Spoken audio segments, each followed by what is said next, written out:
Welcome, everybody. Mike Martinez, and today I got a friend and partner, Mr. Nate Walker, Nathaniel Walker, but his friends call him Nate, so we're going to call him Nate. Nate, thanks for coming by, man. Thanks for being on this meeting with me, man. No problem, Mike. How you doing today?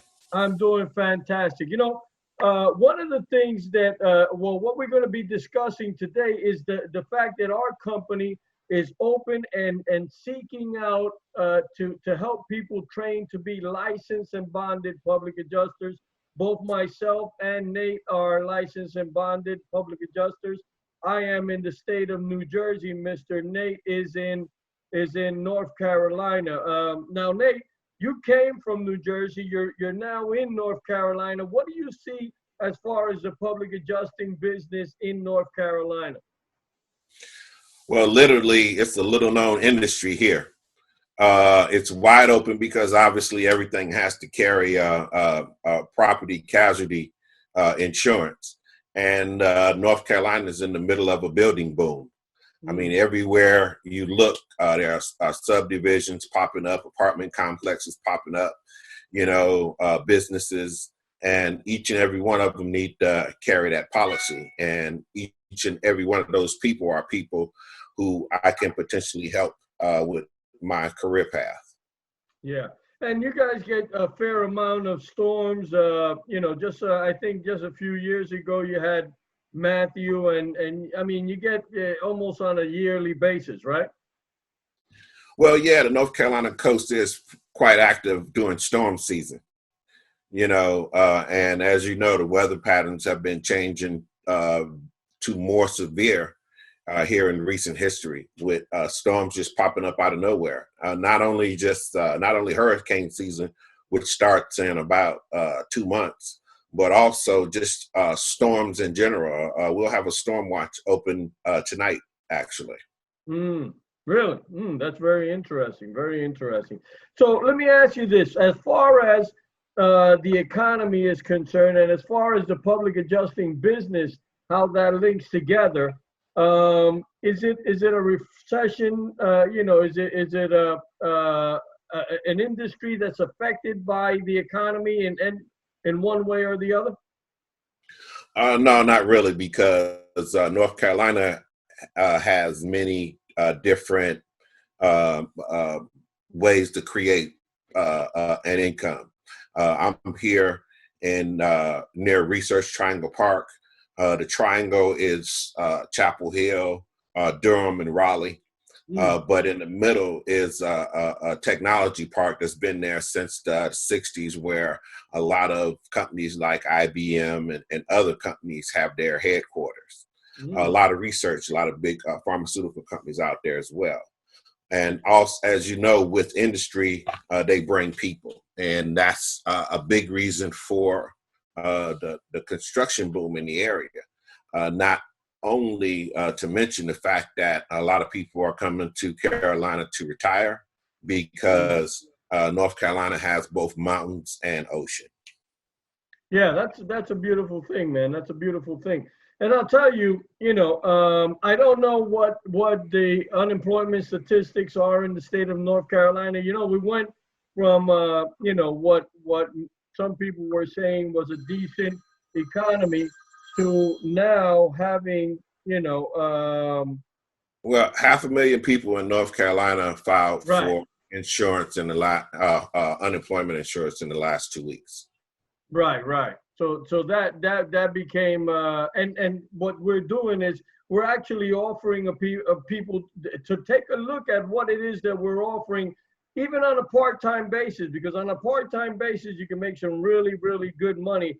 On average, a ground level public adjuster can make upwards of $300 an hour for doing the work that we do, and we actually take you step by step with the training. Now, that's a good question, and it segues me into asking you, how is the training, and how did you find that process of getting licensed and stuff like that?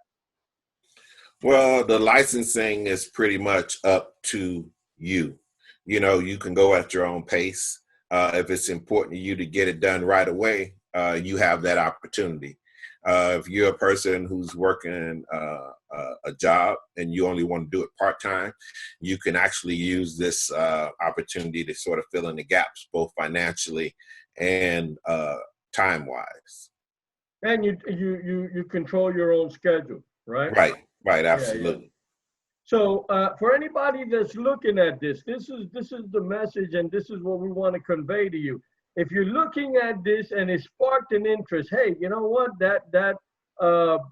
becoming a public adjuster, and just so that we're clear, so that there's no misunderstanding, public adjusters help homeowners when they have damage to their properties, and we help them fill out the claim so that they get the highest possible settlement based on their policy.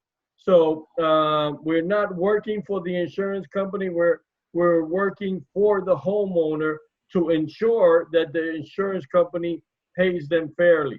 So that's what we do. That's what a public adjuster is. You need to get licensed and bonded by your state. In this case, go ahead. Yeah, I do tell people that being a licensed bonded public adjuster is a great position to be in. And the reason that I say that is because, especially here in North Carolina, few people realize that a policy can be reopened up to 3 years after it's been settled. If there is, if there's liability there. In other words, if you were underpaid or if you were denied a claim, I can legally go in and we can get that claim reopened if it has merit. That's one of the things. The other thing is I like to tell my clients that we sit on your side of the table during insurance negotiations. Our job is to prevent you from making costly mistakes, prevent you from saying things that the insurance company could potentially use to lower your claim or deny it altogether. Because obviously insurance companies make a tremendous amount of money managing their claims output. And we just want to make sure that our clients aren't casualties of that management style. Our job is to make sure that the client's property is restored to its pre-loss condition. We want to make sure that every nail that was out of place is back into place. Well said, man. Well said. And you know what? The tragedy for most homeowners is that they don't even know we exist. They don't know, if you go to the local mall and you stop 10 people and you say, what is a public adjuster? Most people have no clue. That's why I went through the trouble of articulating what it is that we do. Because the average homeowner doesn't know. They believe, the Geico commercials and the Progressive commercials and the Allstate, and they believe the propaganda that they're going to be taken care of. But the fact of the matter is that homeowners or actually insurance companies have a certain hierarchy on how the money should go divided. And the first thing is obviously the company. The company needs to get paid the bulk of the money. Right. And then investors, and then agency people, the people that are selling the policies, and then you got the homeowners. So there's really a conflict of interest there. You also forget about the billions of dollars they spend exhibiting the duck and the lizard and the good hands people and everything. I think they spend almost as much money on advertising as they do on settling claims. Yeah, I think actually they spend more, because you know what? I saw a statistic of one company in 2018, and anybody is free. I'm not going to mention the company, but anybody is free to do the research on Google. But one company spent $1.1 billion in advertising in 2018. That's just one, right? So think about how much money this company is making. In order, the average company spends, I don't know, probably 20 to 30% of their budget, of their profits into advertising. So think about how much money we're talking about. So it's an incredible amount. Right. One other thing, Mike, that you have to kind of pay attention to. If Jersey is anything like North Carolina, half the commercials on television are telling you how great the insurance companies are.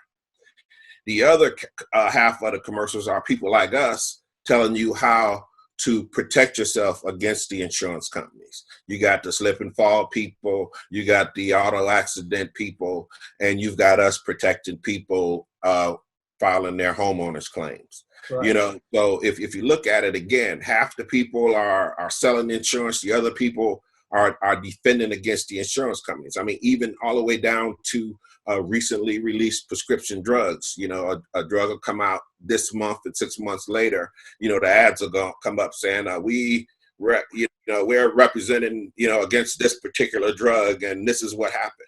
The reason is because insurance companies are extremely powerful, and they need people like us sitting on the client side of the table to help them to defuse certain situations. Absolutely, absolutely. So here's the bottom line, whoever is looking at this, two things. Number one, if you've experienced damage to your property, what you want to do is you want to have somebody on your side. If you've experienced some damage and you didn't get a public adjuster, or you're currently experiencing damage and you're going through a claim, you want to have somebody representing you. You want to have somebody on your side of the table. Trust me when I tell you, there's a huge difference in what the settlement amount is going to be.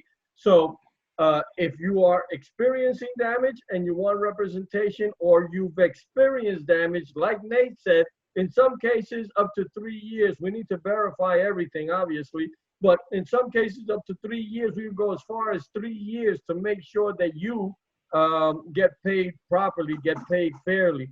But pick up the phone, give us a call, let us know that, you know, you saw this video and that you'd like to have some, you know, you'd like to have us take a look at it. There's no cost for us to go over there and take a look at your damage, take a look at your policy, take a look at what you recovered, if you recovered something. The best time, however, to contact us is before you actually call the insurance company. Why? Because the fact of the matter is that 6 out of 10 claims are initially denied in the very first phone call. Why? Because you say something that you're not supposed to say. You say something in response to a question that they're asking you, and they're very slick and very articulate, and how they're very trained in what questions to ask you. When you call them, they automatically have your policy in front of them, and they're looking at that, and they know what to ask you. And some of the questions that they ask you may hurt your claim. So we say, let us take that responsibility. That's what we get paid for. And when it comes to pay, there's no out-of-pocket cost for you. We work just like lawyers, like Nate was saying, comparing us to lawyers. We work like lawyers in the sense that it's on a contingency basis. So if we don't get you anything, you don't pay anything. But and there's no out-of-pocket cost for us to start that process of representing you. One other thing I like to say, Mike, is this. You have to consider when you file a claim that even small insurance companies file over 1,000 claims a month. You may file 1 or 2 claims in your entire lifetime. You have to think about who holds the power in that situation. How do you level the playing field so that all of the experience and knowledge that the phone company has in sometimes denying claims or underpaying claims, that doesn't always happen now, but it does happen. Mm-hmm. Versus you, a person who's never filed a claim in your life.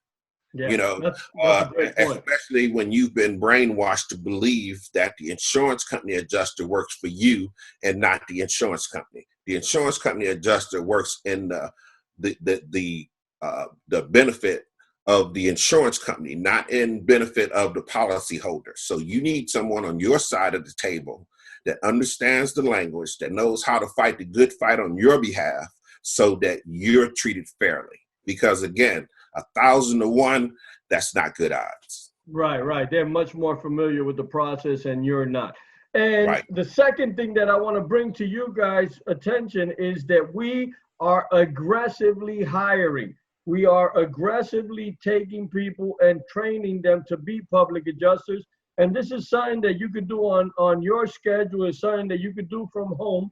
And we walk you through the process, not only to get you licensed and bonded, but actually to get you to a professional level so that you could be a professional in this industry and be able to go out there and help people. And this is what it's all about. You know, I have a team of people, and what I tell my people is, you know, don't chase after claims, chase after helping people, and the claims will come to you.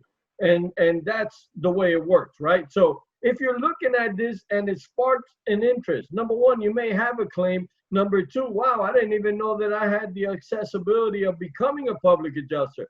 I'm telling you, pick up the phone, give myself or give Nate a call and say, hey, I'm in your local area. I saw your video. I want to get started training. What do you say, Nate? Absolutely. And again, you have to remember that we're in a field where there's little pushback because people need help filing their claims. Claims happen every day, and claims are denied every day because of lack of knowledge or because of a slip of the tongue. So you need someone to represent you, and we're building an army, and we'd like you on our team. That's it. We're building an army for a force of good, right? And we're battling billion-dollar companies, and we're doing it for the little guy to have the resources to just get paid fairly. That's it. We're not looking to, you know, to take anything that doesn't belong to us. We're not looking to add more than what we should be getting, but we want to make sure that the policy is used properly, that the person is not taken advantage and is being dealt fairly. So again, pick up the phone. If you got a claim, great. Nate and I can be of assistance. Or if you want to start training to be a public adjuster, Nate and I can walk you through the process, help you get licensed, help you get bonded, and help you get started in a career where you're actually helping people. Anything else before we close here? No, Mike, I think you covered all the bases. All right.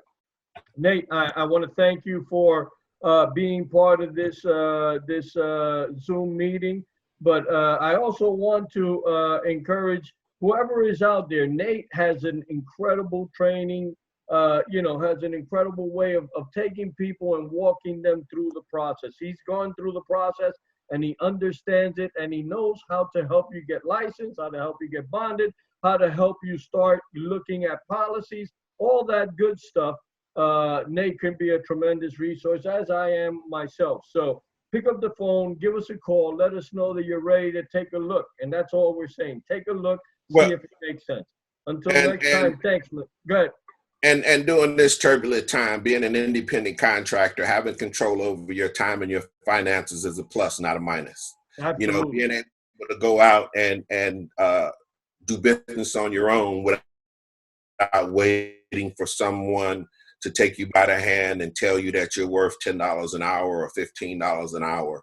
You're getting out there making things happen for yourself. Now's the time to look toward the future and look for your financial future. And if helping people is the way to do it, and that's what, you know, makes you happy, then you need to come work with us, because all we do is help people, both residential policyholders as well as commercial policyholders. Yeah, and now that you brought up commercial, before we go, I want to say, listen, if you are a roofer, contractor, plumber, tree service, you're coming across these situations on a consistent basis.